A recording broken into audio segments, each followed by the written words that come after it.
Hi, everybody. How are you today?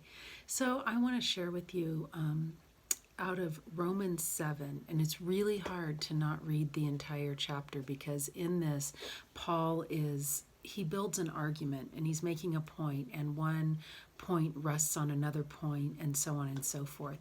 And so it all builds on each other, but it's a kind of long chapter, so I'm not going to read the whole chapter. But I also want to talk about how it ties into what Trudy talked about in her sermon. And she talks, well, I'll get there, but think about what Trudy said. Think about this. This is out of Romans 7. So Paul is saying, so my friends, this is something like what has taken place with you. When Christ died, he took that entire rule-dominated way of life down with him and left it in the tomb, leaving you free to marry a resurrection life and bear offspring of faith for God. For as long as we lived in that old way of life, doing whatever we felt we could get away with, sin was calling most of the shots as the old law code hemmed us in. And this made us all the more rebellious. In the end, all we had to show for it was miscarriages and stillbirths. But now that we're no longer shackled to that domineering maid of sin and out from under all those oppressive regulations and fine print, we're free to live a new life in the freedom of God. And he goes on to say, don't you remember how it was? I do perfectly well. The law code started out as an excellent piece of work. What happened, though, was that sin found a way to pervert the command into temptation, making a piece of forbidden fruit out of it. The law code, instead of being used to guide me, was used to seduce me. Without all of the paraphernalia of the law code, sin looked pretty dull and lifeless, and I went along without paying much attention to it. But once sin got its hands on the law code and decked itself out in all that finery, I was fooled and I fell for it. The very command that was supposed to guide me into life was cleverly used to trip me up, throwing me headlong. So sin was plenty alive and I was stone dead.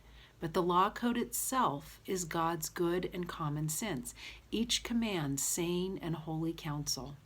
So I think about how sometimes someone says, don't eat Tide Pods.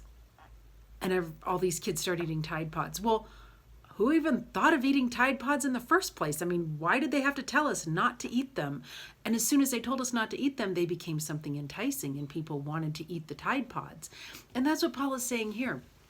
We had this law in the Old Testament, and there were the commandments, and there's the 365 or however many rules that were in the Old Testament, and people kind of went along doing their thing, not thinking about but the minute you were told some obscure law, it became tempting to break it.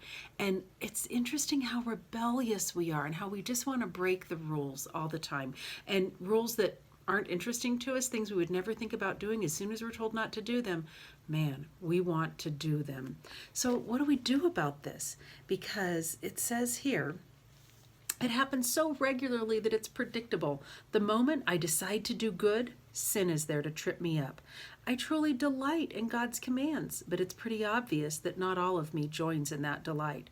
Parts of me covertly rebel, and just when I least expect it, they take charge. I've tried everything and nothing helps. I'm at the end of the rope. Is there no one who can do anything for me? Isn't that the real question? The answer, thank God, is that Jesus Christ can and does.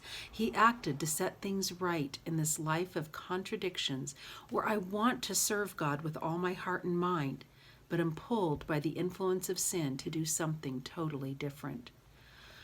I see that in my life all the time. I want to serve God. I want to do what's right, and I'm pulled in the wrong direction. My human fleshiness just explodes and says or does the wrong thing, and it always turns around to bite me. But thankfully, we have Jesus who forgives us. We don't have to live in that constant, I am a horrible person situation. We can just be grateful that Jesus died for us. Accept that sacrifice and live in forgiveness. Okay, have a great day.